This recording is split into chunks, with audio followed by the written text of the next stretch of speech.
Ch9. Bholi. Her name was Sulekha, but since her childhood everyone had been calling her Bholi, the simpleton. She was the fourth daughter of Numberdar Ramlal.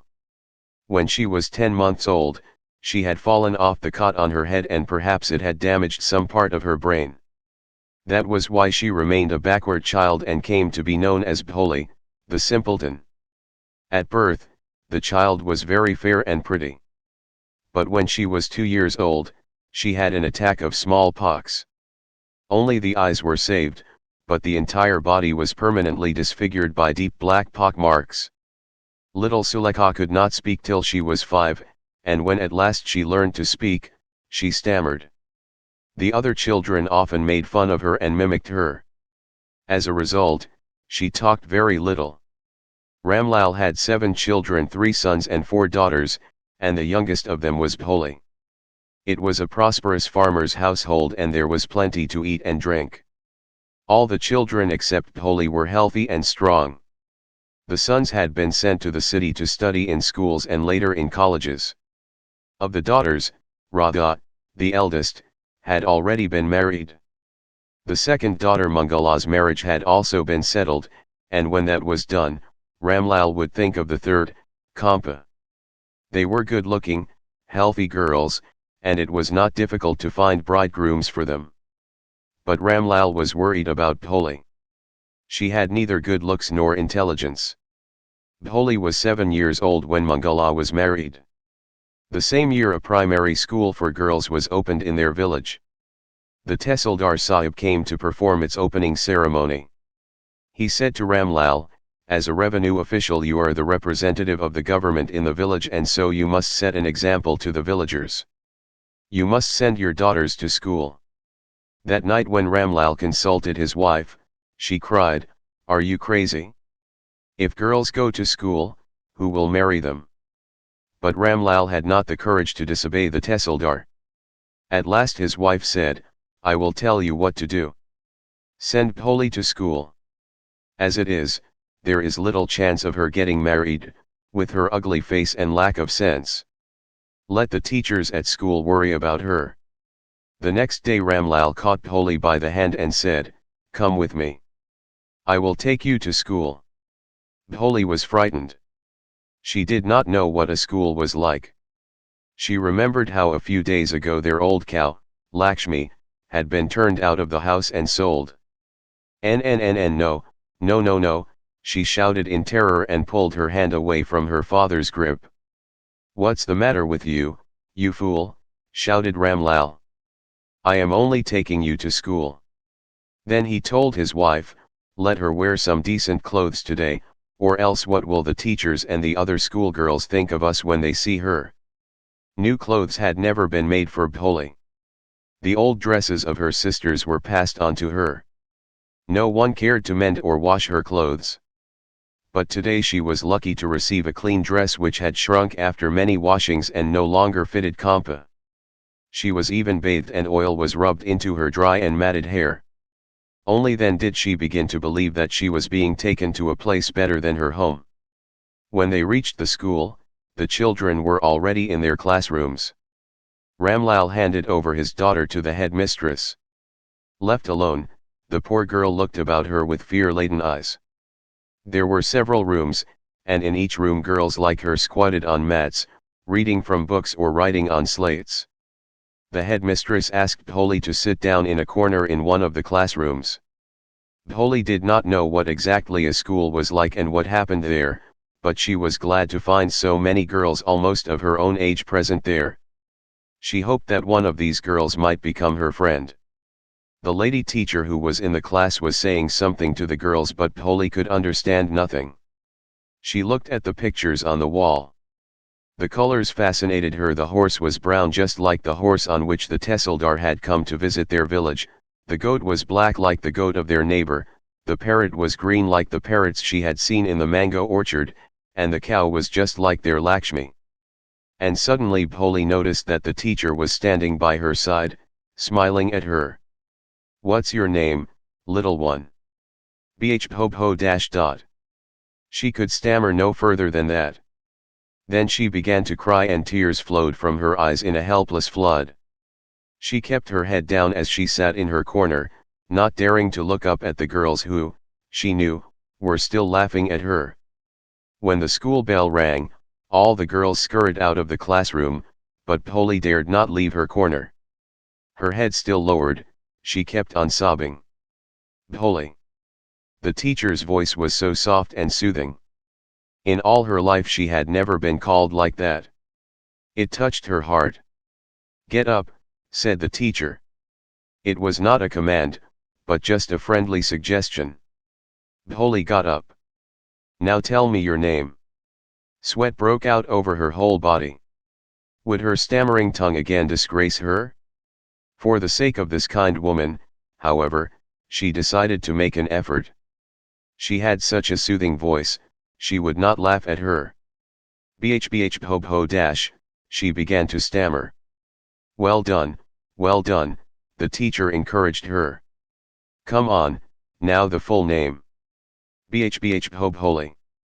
At last she was able to say it and felt relieved as if it was a great achievement. Well done. The teacher patted her affectionately and said, put the fear out of your heart and you will be able to speak like everyone else. Bholi looked up as if to ask, really? Yes, it will be very easy. You just come to school every day. Will you come? Bholi nodded. No, say it aloud. Yes. And Bholi herself was astonished that she had been able to say it. Didn't I tell you? Now take this book. The book was full of nice pictures and the pictures were in color: dog, cat, goat, horse, parrot, tiger, and a cow just like Lakshmi. And with every picture was a word in big black letters. In 1 month you will be able to read this book. Then I will give you a bigger book, then a still bigger one. In time you will be more learned than anyone else in the village. Then no one will ever be able to laugh at you. People will listen to you with respect and you will be able to speak without the slightest stammer. Understand? Now go home, and come back early tomorrow morning. Bholi felt as if suddenly all the bells in the village temple were ringing and the trees in front of the schoolhouse had blossomed into big red flowers.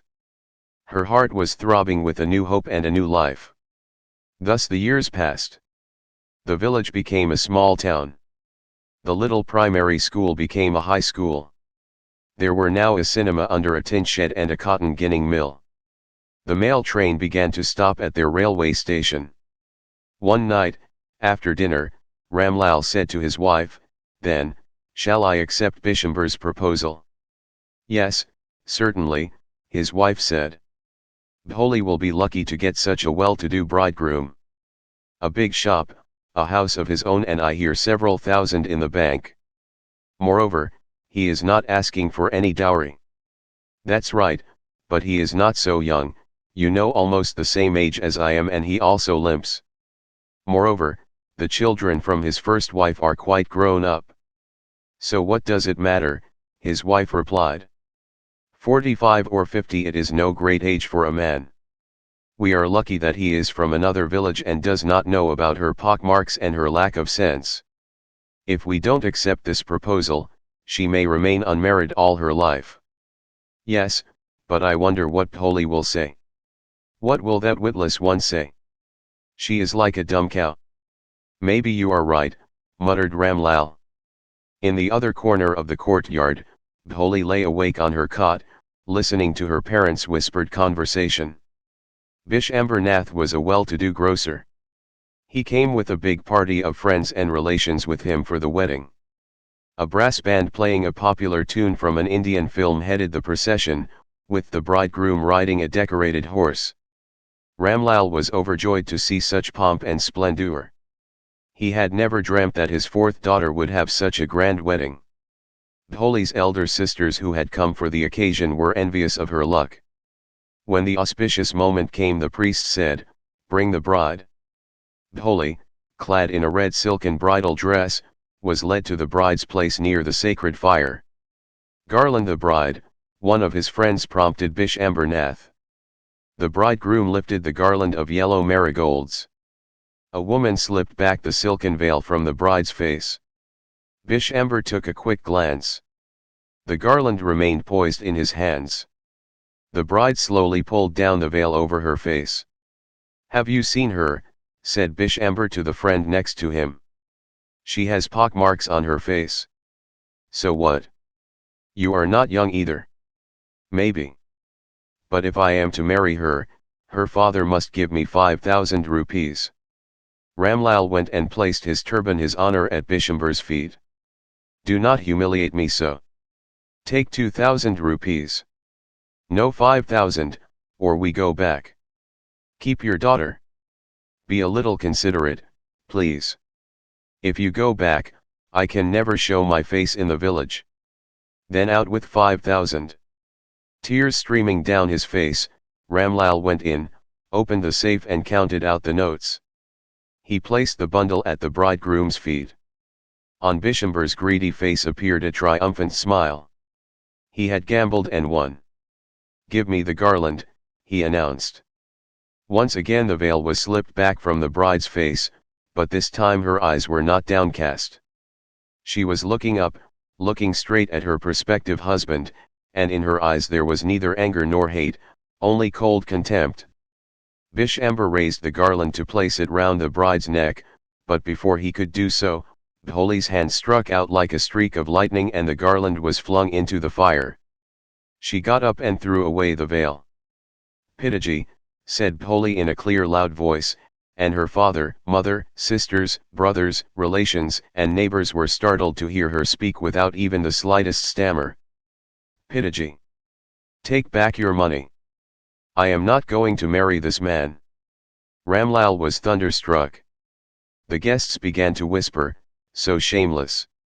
So ugly and so shameless." "Bholi, are you crazy?" shouted Ramlal. "You want to disgrace your family? Have some regard for our Izzat." "For the sake of your Izzat," said Bholi, "I was willing to marry this lame old man. But I will not have such a mean, greedy and contemptible coward as my husband. I won't, I won't, I won't. What a shameless girl. We all thought she was a harmless dumb cow." Bholi turned violently on the old woman. "Yes, Auntie, you are right. You all thought I was a dumb, driven cow. That's why you wanted to hand me over to this heartless creature. But now the dumb cow, the stammering fool, is speaking. Do you want to hear more?" Bishamber Nath, the grocer, started to go back with his party. The confused bandsman thought this was the end of the ceremony and struck up a closing song. Ramlal stood rooted to the ground, his head bowed low with the weight of grief and shame. The flames of the sacred fire slowly died down. Everyone was gone. Ramlal turned to Bholi and said, "But what about you? No one will ever marry you now. What shall we do with you?" And Sulekha said in a voice that was calm and steady, "Don't you worry, Pitaji. In your old age I will serve you and mother, and I will teach in the same school where I learned so much. Isn't that right, ma'am?" The teacher had all along stood in a corner, watching the drama. "Yes, Bholi, of course," she replied. And in her smiling eyes was the light of a deep satisfaction that an artist feels when contemplating the completion of her masterpiece. K.A.Abbas.